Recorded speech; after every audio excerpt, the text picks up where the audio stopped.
Hello Pisces, welcome to your weekly reading here on Dove and Serpent Tarot. Please hit the like button, leave a comment, and consider subscribing to the channel if you haven't done so already. This is going to be a general reading, so try to be open and receptive to whatever may come through during our time together. I am merely the messenger, and I ask you to connect directly with each of these cards and use your own intuition to take you beyond the details that I provide. Right? Remember that the most important part of any tarot reading is you. And there is a Five of Swords. Let's put that into some context. We're going to use our Dove and Serpent spread. And as I do this, I'd like to also say that if there's anything you would like me to pray over or meditate upon or send positive energy toward, please let me know in the comments. Okay. All right, continuing on here. All right, let's do our mystery card, bonus card, confirmation card. We're going to use the Rider-Waite-Smith deck for that. We'll leave that right over here. And hopefully that will tie everything together and give us the confirmation that we need at the very end. Now we've got major, major, major. We've got earth, we've got air, we've got fire and water. We've got earth, air, earth. Pretty balanced. It's pretty balanced, but I'm concerned about these swords that we have here. Now, the first one is this Five of Swords. All right. I think that usually you're a very outgoing person. I think that you enjoy your social life as much as you can. I think that you like to be out and about. You like to be with your friends. You like to express yourself. Right. You're not quiet. You're not in the background usually. I think you have a very charming personality. You know, I also think you're very optimistic. You try to look at the bright side of things. But for some reason this week there is a challenge to that. There's something that is maybe is intimidating you a little bit. You know what I mean? I feel like there is perhaps this. We see quite a few of these court cards here. I wonder if there is a new, let's say a new person, but it seems like there's a new responsibility for you or something. You know what I mean? I feel like you're about to enter into something that is very next level, right? Like maybe you got a promotion at work and you're just about to start in a couple days, and you're starting to get a little nervous about it, right? Because you're walking into something new responsibilities, new challenges. It's like you've leveled up, and now you've got to make sure that you can perform. You know what I mean? So we're getting a little bit of the Five of Swords action, where your usual confidence, your usual self-assertion, and your usual optimism, charming, outgoing, kind of extroverted attitude. Now you're just you're thinking, oh man, I don't know if I can do this, right? I like what we see around that though, because I think you have a lot of this stuff that's encouraging you, right? We've got this Five of Swords, but we have this water energy. We have this wonderful Saturn Earth energy beneath us. We have these court cards. We have the Princess of Discs is my probably all-time favorite Thoth card. We have the Princess of Wands in the future. So I feel like all these cards are just kind of clustering around to exalt you, to try to lift you out of this Five of Swords, this pessimism, this self-doubt, a little bit of this, oh, I don't know if I can do this. I'm starting to get a little nervous about what's coming Monday morning, right? But I think it all started with this, Princess of Discs. I think that you accomplished something significant in the last few months. I think that it was, you really made a demonstration of your abilities, right? You did something that people noticed. You produced something, you finished something, you had the great idea, and you were able to bring it to fruition, right? To manifest it. You solved some problem. You really you really did something extraordinary. And now you've kind of earned this next level opportunity, but you're just in some ways fearful, like, am I just a one-trick pony? Can I do this kind of manifestation again, right? Can I have these kinds of accomplishments again? Can I do this again in this next new environment? Because we see that there's kind of a lot riding on this, right? Or there's maybe a lot of people that are kind of looking at you now and waiting, wondering, okay, what are you going to do next? What's your next magical feat going to be, right? Now, what that was in the past, I don't quite know. If that was maybe one business that you did, a big sale that you made, a big project that you completed, a big idea, like I said, that you managed to turn into a successful process or product or business, or, you really did something. You accomplished something significant. And now you've been given this opportunity, and you're a little bit worried that you really it just happened. Like it's almost as if you were just in the zone and something else was just working through you. You don't know how you did it.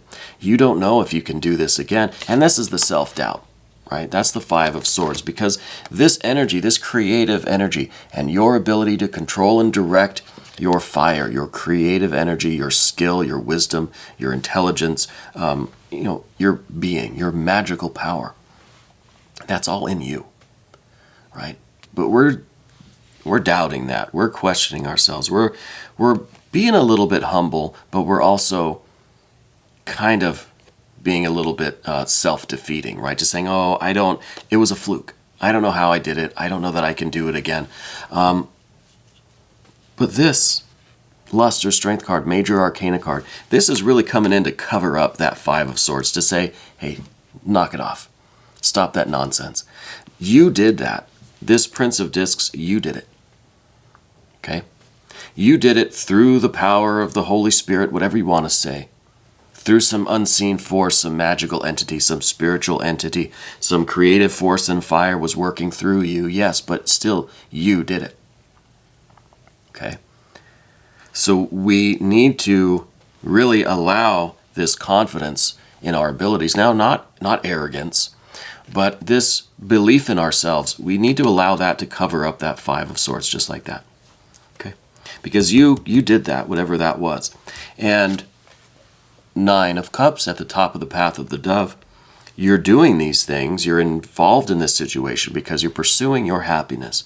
This is something that it's what you want in life. You want this promotion, you want this level up, you want this next bigger, more important opportunity. Right? This is what you want to be. We can't let our nerves get the better of it. We're getting cold feet, but that's okay. We can still run, we can still walk, we can still kick the ball around with cold feet. Okay? And things will warm up.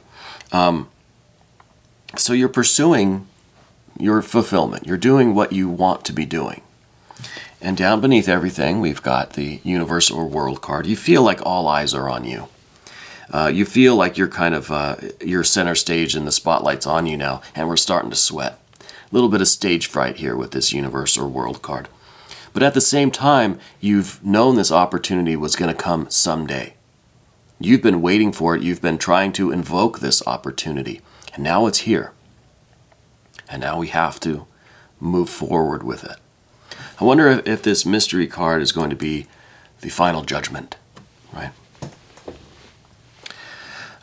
So there has been a delay. I think you've been working on this for a while. You've been waiting for it, trying to create it, trying to produce the opportunity, trying to invoke this next level opportunity, whatever it is. I'm very curious what it is.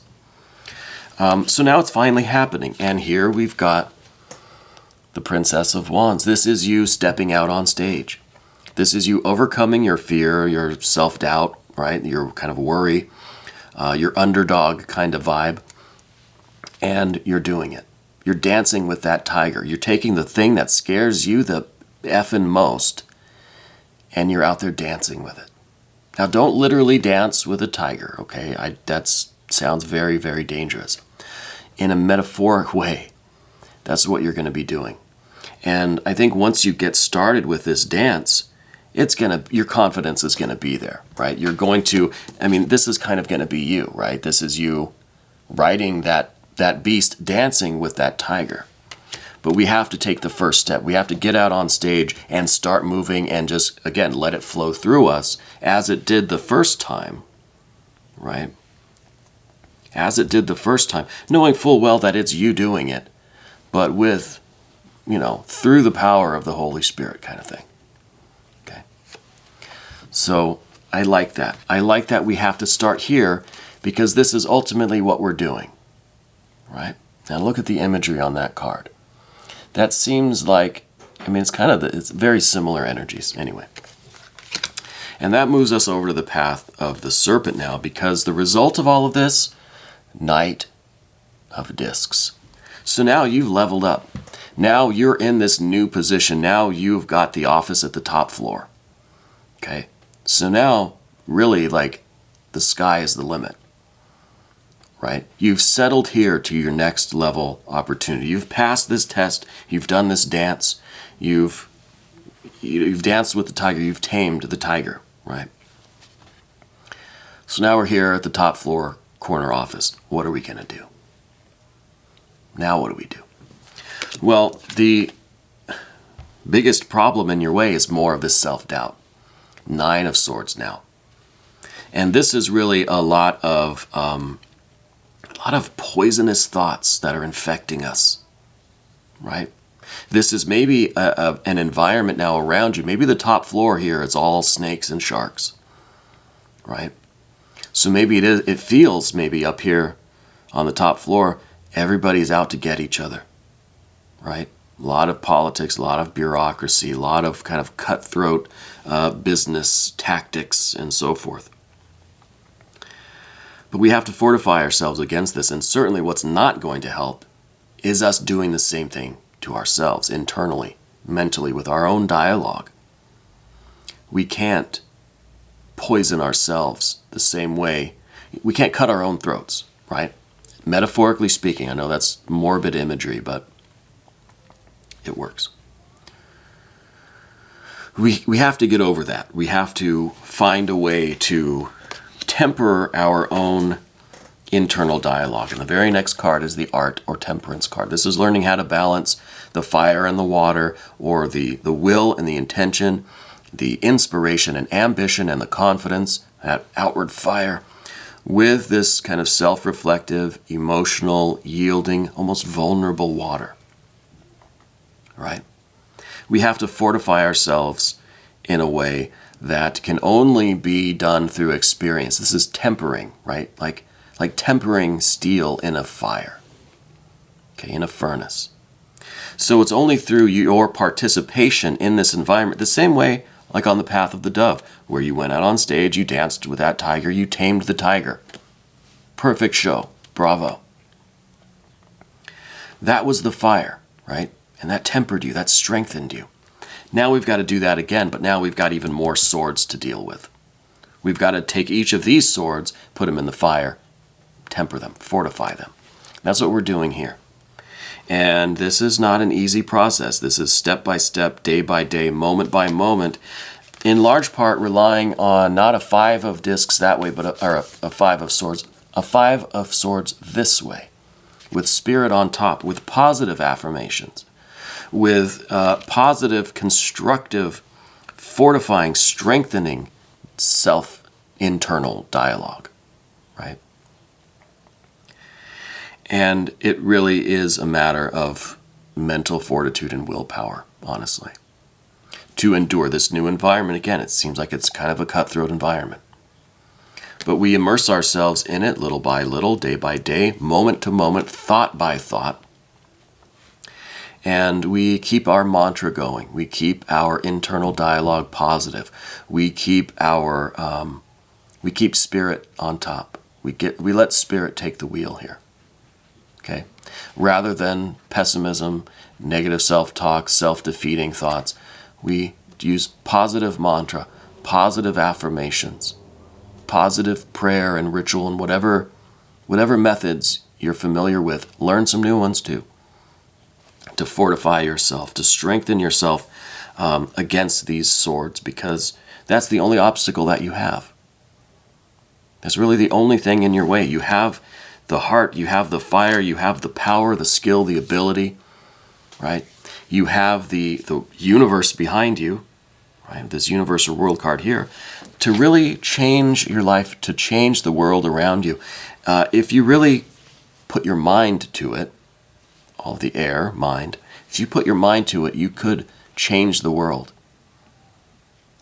I really believe that. I believe that everyone out there watching this reading now has the potential to change the world if we put our mind to it. Two of discs, change. We can affect change if we can harness our forces, if we can tame the tiger, if we set our mind to it, you can change the world. Right now we're going to do the extended, and if you'd like to stick around for that, please click on the... Hey, wait a minute. Mystery card. I knew you wouldn't let me forget. What could this possibly be? I felt like I ruined a perfectly good ending there, changing the world. We've got the devil energy. Look at that. Now, the devil energy, especially in the Rider-Waite-Smith, it is kind of being enslaved or being chained to an idea. Now, this is kind of the bondage that we are in, this mental bondage, right? It's almost as if you have to defeat this devil within yourself, which is keeping you in this 5 and 9 of Swords energy. Maybe it's a little bit more serious than I thought, or that we've kind of emphasized here today. But it could be that you are really you're really bound to this kind of negative internal dialogue, this negative mental energy. And maybe it will take a little bit more effort for you to break these chains, right? To free your mind from self-doubt, to free your mind from this feeling that we can't do it. Because if you look at those chains really closely around those people's necks, they're rather loose. They don't know it, but they could easily just pull the chain off, right? So they feel like they're bound, that they are enslaved, that they are chained to this negative influence. But really they're not. It's like cattle, right? You put a little archway or something in front of cattle, and they'll all funnel through that doorway, that in the fence, right? There's no fence. You put a little gate, and they'll all go through the gate. They don't know that they're free. They don't know that they could go in any direction that they want. Same thing kind of going on here, not that you're cattle. But we all have that tendencies. Human beings, animals, any being that exists in flesh and blood, I think, has a tendency to limit our perception, to accept what consensus tells us is really going on. It seems, you look at the card, yeah, you're chained to this devil, damn it. And that's what we believe, and that's how we go through life. We may struggle against the chains and try to break the chains, not knowing there's a simpler way out of that. Just pull it off. Lift it off your head. It sounds easy. I know it's not easy in practice. We have to set our mind to it. I'm curious about that extended, so we're going to do that right now. Okay? I think this was an interesting confirmation, though. If you want to check out the extended, and I do hope you will, click on the link that's right here, and you can have access to all of the extended readings. This was your weekly reading on Dove and Serpent Tarot. Pisces, thank you so much for letting me read for you.